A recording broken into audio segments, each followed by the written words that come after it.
She had been his peace for 2 years before she understood that peace, given to someone who would not receive it, eventually ran out. Not the understanding of the first year.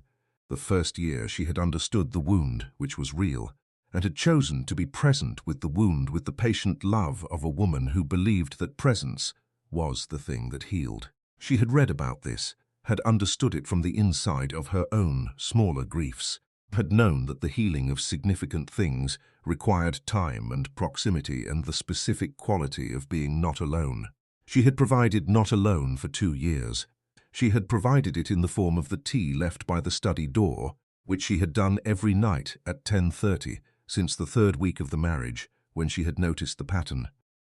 The door closed. The light under it, the specific quality of a house that had a person in a room who was unreachable. She had not knocked. She had understood, with the intuition she brought to people, that knocking was not the instrument. The instrument was simply the knowing that someone had thought of you, had left something warm, and had not required anything in return. She had provided it in the form of the blanket on the nights when the nightmares came. She had learned the sound of them across the first months, the specific quality of his distress, and she had gone to him and had sat near him and had not touched him unless he reached for her, which he had done less and less, but had been present in the specific way that presence mattered, which was without agenda. She had provided it in the form of the managed household, the staff who understood that the Duke's dark periods were not to be referenced or commented upon, the social obligations she had handled alone or deflected without making the deflection visible, the specific daily work of maintaining a life around a person who was not currently able to help maintain it. She had provided all of this. She had done it from love, which was the honest accounting of it. Not strategy, not the performance of wifely duty, not the managed patience of a woman enduring something. Love. She had loved Christopher Ashwood with the full honest quality of her nature, which was the nature of someone who loved completely and did not reserve portions of it for her own protection. She had not reserved portions for her own protection. This had been the error. Not the loving was not an error. The not reserving was the error, or more precisely, the specific misunderstanding that had organized the not reserving, which was the misunderstanding that her capacity was without limit, and that love freely given would eventually find a way in. She had been wrong about the limit. She had been wrong about the finding a way in. She had discovered both things on the evening of the anniversary, when she had reached for his hand. She had reached for his hand because she was his wife, and it was the anniversary of the worst thing that had happened to him, and she had been present for every hard thing for 2 years, and reaching for his hand was what you did. He had pulled away. He had said the thing. "You cannot heal me, Evelyn. Stop trying to replace what I lost. You are just a contract to me." She had stood in the study. She had heard the words. She had understood, in the specific clarity of a woman who had been not reserving for 2 years and had run out, that she was done. Not done in anger. She would examine this later and find it accurate. The leaving had not been from anger. Done in the specific honest way of a woman who had assessed her resources and found them depleted, and had understood that the depletion was real and was not going to reverse. She had said nothing. She had gone to her rooms. She had packed in the specific quiet of someone who was being very deliberate about what they were doing and why. She had written the note. She had left. But before we go to the northern village, before we find her outside the orphanage with the scarf and the child, and the specific quality of a woman who has found her heir again, I need to ask you something. If you had given someone everything you had for 2 years and been told you were just a contract, and you left, and you found, in the leaving, that you could breathe again, would you let them find you? Drop your answer in the comments. Because Evelyn had not made it easy to find her. She had left no trail.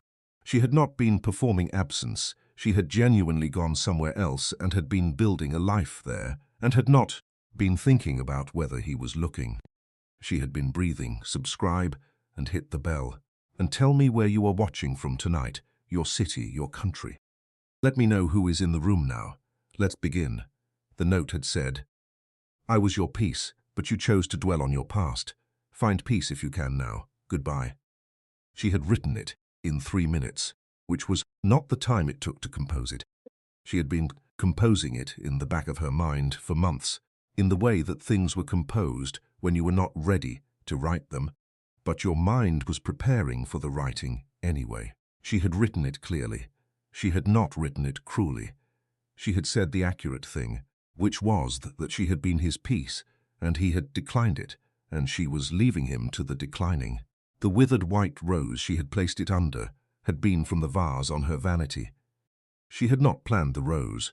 She had simply looked at it while writing and had understood that a dried rose was what the moment communicated, and she was a woman who attended to what things communicated. She had left. The coastal village was 3 days' travel north and required 2 changes of conveyance and a specific kind of determination that she had not known. She had until she was exercising it. She had arrived on a Wednesday in November, in the specific exhausted quality of someone who has completed something difficult and has not yet arrived at what comes after. She had arranged lodging at the inn. She had slept for 14 hours. She had woken up and looked at the ceiling of a room that had no study with a light under the door, and no nightmares and no cold fury and no contract. She had been someone's piece for 2 years, and she had not been her own. She had been very quiet for several days. She had found the orphanage on the 2nd week. Not found it in the sense of being directed there. Found it in the sense of a woman who was walking the village looking for the quality of her own next thing, and who had come around the corner of the coastal road and had seen a house, children, a woman hanging washing with the specific exhausted competence of someone who was managing more than was quite manageable. She had stopped. She had offered to help with the washing. The woman had looked at her with the expression of someone who had been offered help and was assessing whether the help was real or performative. She had held out her hands. The woman had handed her the washing. She had stayed. The orphanage was run by a woman named Margaret Holt, who was 62, and had been running it for 20 years, and who had the specific quality of someone who had been doing necessary work for a long time and had organized themselves around the work's necessity rather than its recognition. Margaret had not asked her many questions in the first weeks. This was its own specific quality, the quality of a woman who had learned to assess what people needed rather than what they were communicating. What Evelyn had needed in the first weeks was not questions. Margaret had provided the work instead, which was the thing that gave structure to days when structure was what the healing required. Evelyn had worked. She had cooked and cleaned and read to children and fixed the fences and repaired the window that had been letting in the November cold.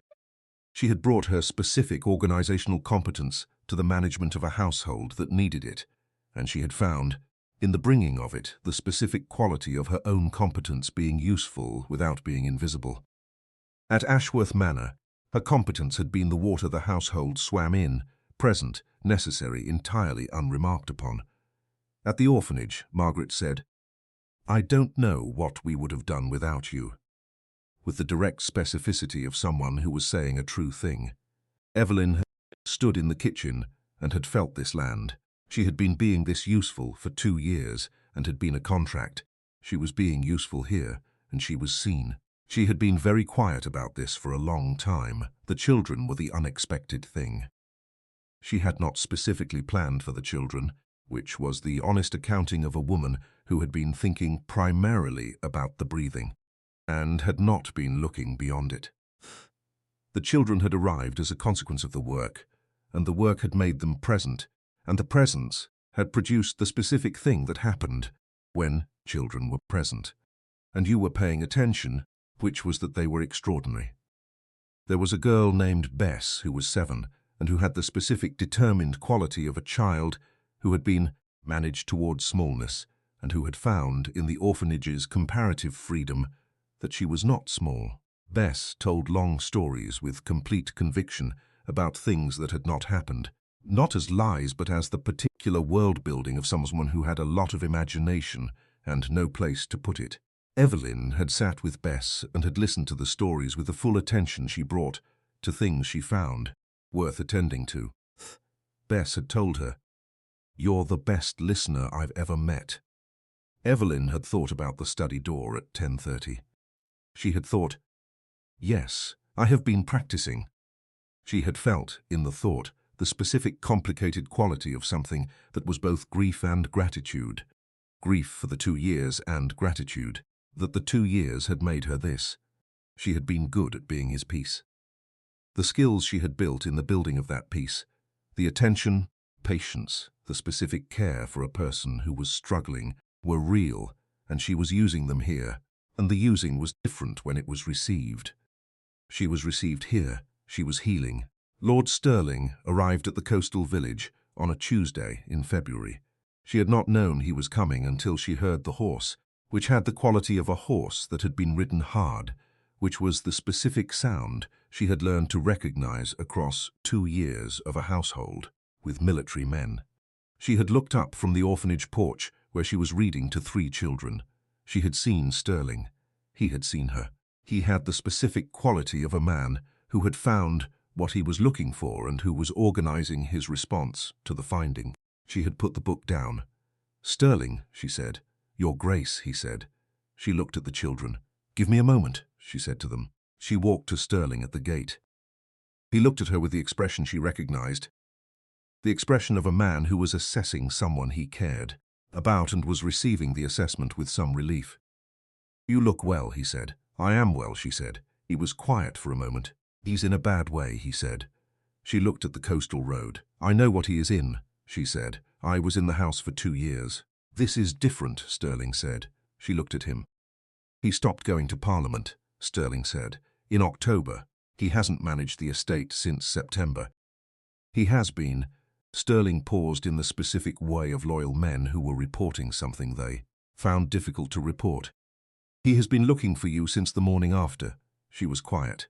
"Stirling," she said, "I left the note so that he would understand why I left. I did not leave the note so that he would find me." Stirling looked at her. "I know," he said. "He knows." "Then what are you here for?" "To tell you that he knows," Stirling said. "That is all. I'm not here to ask you to come back. I am not here to negotiate. I am here because he—" Stirling stopped again. "He asked me to find you and to tell you that he knows. That is the entire message." She looked at the sea.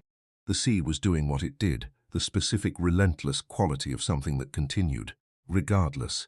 "He knows what specifically," she said. "That you were not a contract," Stirling said. "That the peace was real and that he refused it. The refusing was the problem and not." Stirling's voice had the quality of a man repeating something that had been said to him many times, in the specific repetitive way of someone working through a thing.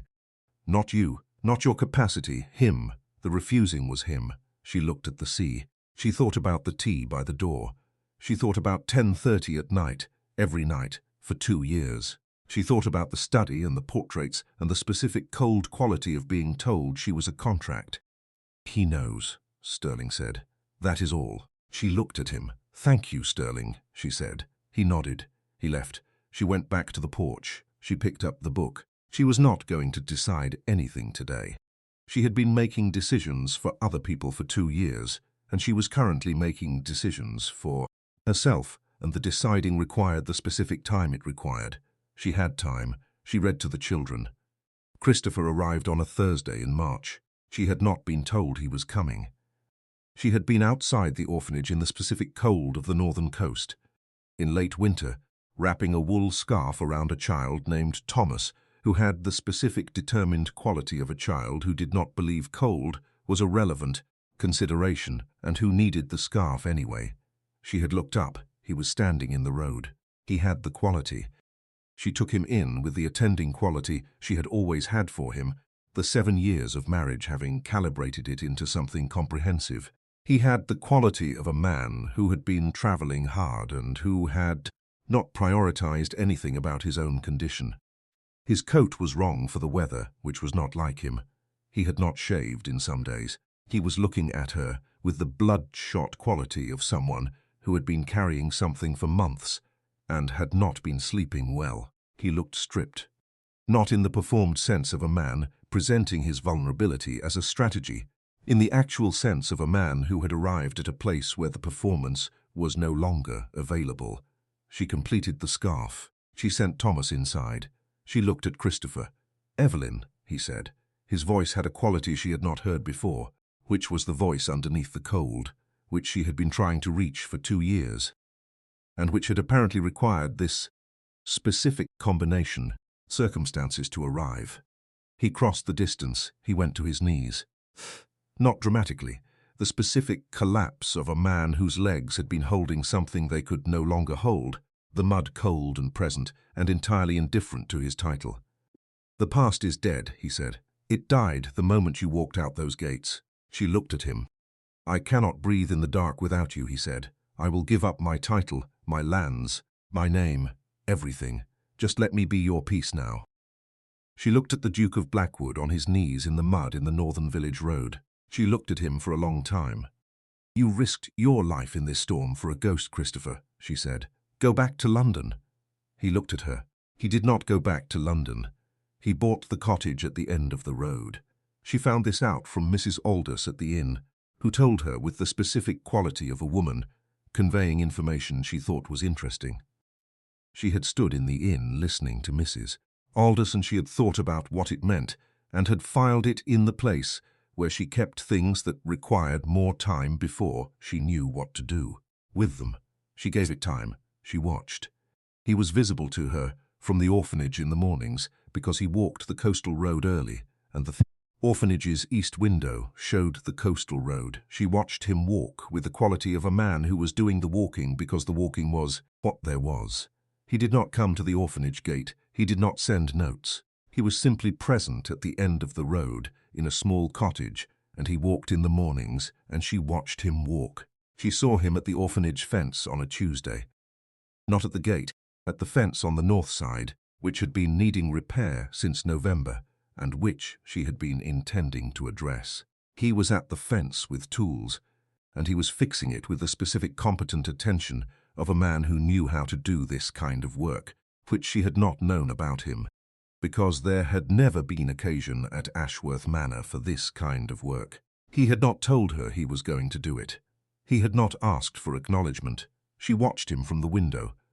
Margaret came to stand beside her. "He was here yesterday as well," Margaret said. "Fixed the well mechanism. Didn't knock." Evelyn looked at the fence. "You know who he is," Evelyn said. "I know who he is," Margaret said. They watched him work. "He's a man fixing a fence," Margaret said. "Whatever else he is." The weeks accumulated. He fixed the fence and the well and the roof section over the kitchen that had been dripping since December.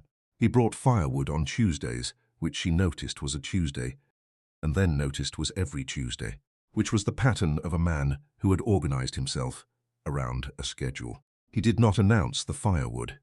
He left it stacked in the covered area beside the door and was gone before anyone needed to manage an interaction with him. She noticed the firewood.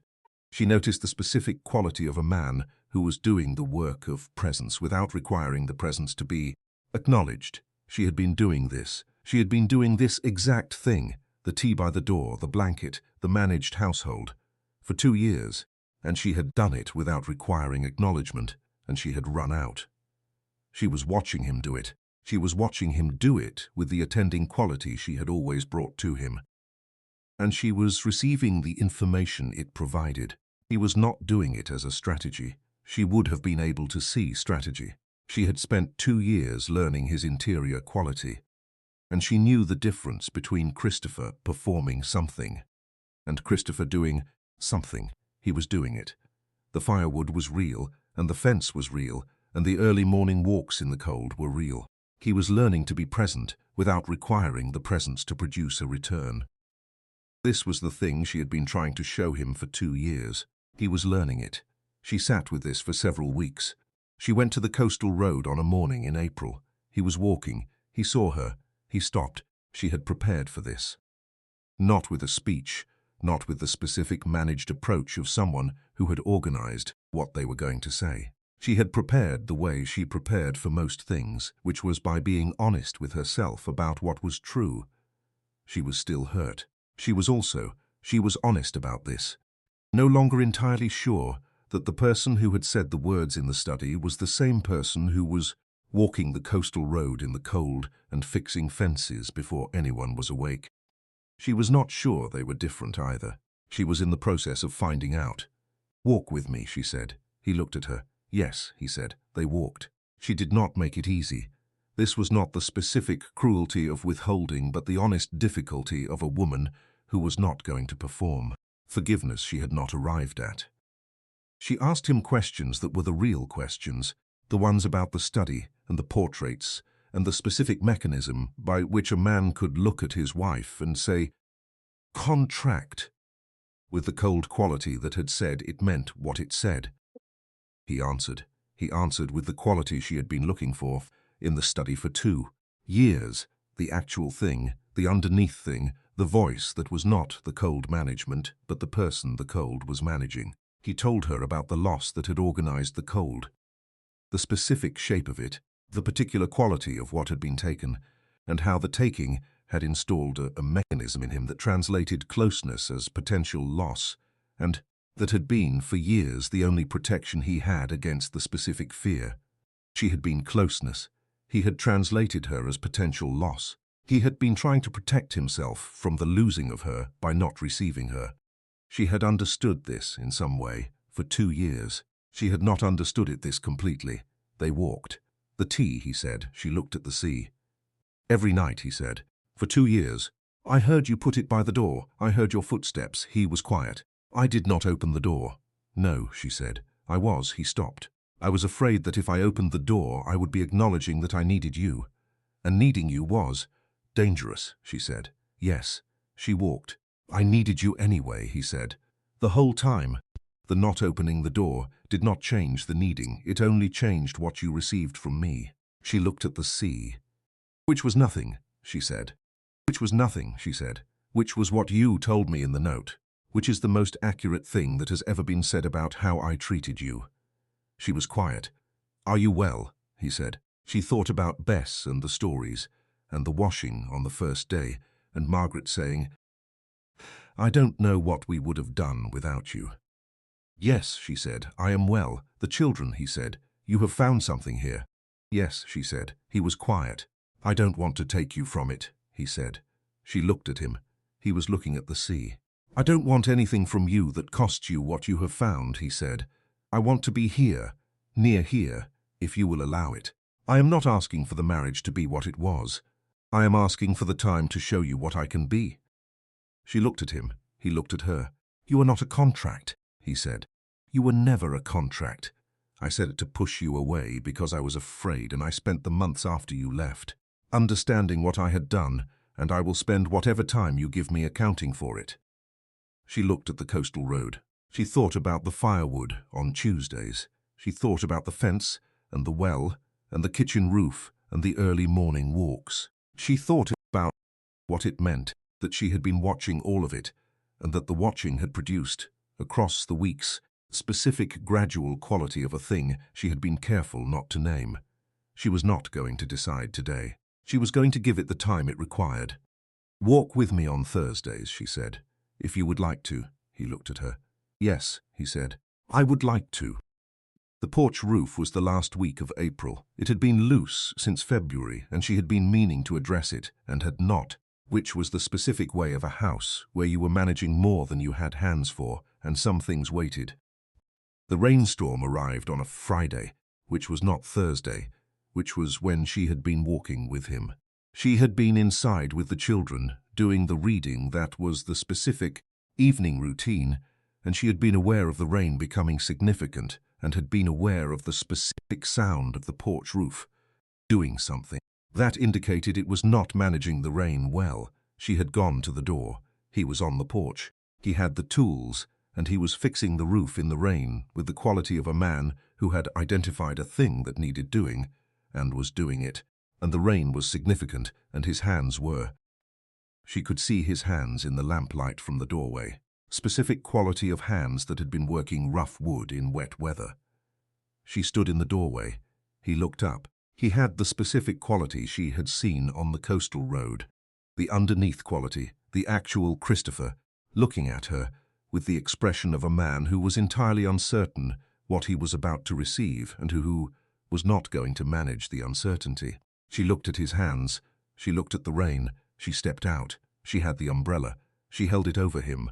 He was very still. She looked at his hands, and she took the one that was worst. The right one, the one with the specific damage of an hour of rough, wet wood. And she held it in both of hers with the quality she had always had for him, which was care. She pulled him inside. The house was warm. The children were asleep. The rain was outside. She found the cloth for his hands, and she cleaned them with the patient care of someone doing something they have been trained to do, and he sat in the chair by the fire, and she sat on the footstool in front of him, and she held his hands, and the room was quiet, and the fire was good. He was looking at her. She was looking at his hands. She had been his peace for 2 years, and had run out, and had found her own peace in the leaving, and had watched him come to the north, and fix fences and walk in the cold, and had been walking with him on Thursdays, and was now, on a Friday in April, in the warm room, holding his hands. She was not out of peace. She had been out of the peace that was all giving without reserve. She was not out of the peace she had found here, which was the peace that was hers first, and that she could offer from, which was different. She looked up. He was looking at her. She held his hands. "Evelyn," he said. "I know," she said. She did know. She was not going to rush the knowing into a resolution. She was going to give it the time it required, the way she gave most things the time they required, the way she had learned that the right pace for things was the pace the thing needed, and not the pace that was convenient. She held his hands. The fire burned. The rain was outside. They were inside. This was not yet everything. It was not nothing. It was the warm room and the fire and the hands and the two people who had been through the thing they had been through and were in the room together. And the together was not managed or performed or organized around anything except the specific honest quality of being present with someone and choosing to be present with them. She chose. She did not yet know everything she was choosing. She was choosing this specific moment, which was the warm room, which was enough. Tell me in the comments, which moment stayed with you? Was it the tea by the door for 2 years, the note under the withered rose, the mud in the northern village, the firewood on Tuesdays, or the umbrella on the porch? Drop it below. I want to know what you're carrying from this one. And tell me where you're watching from, your city, your country. Let me know who is in the room tonight. Subscribe and hit the bell. Because the next story opens with a woman who discovers, the morning after her wedding, that the man she married is not who he said he was, and the man he actually is might be the one she would have chosen anyway. I'll see you there.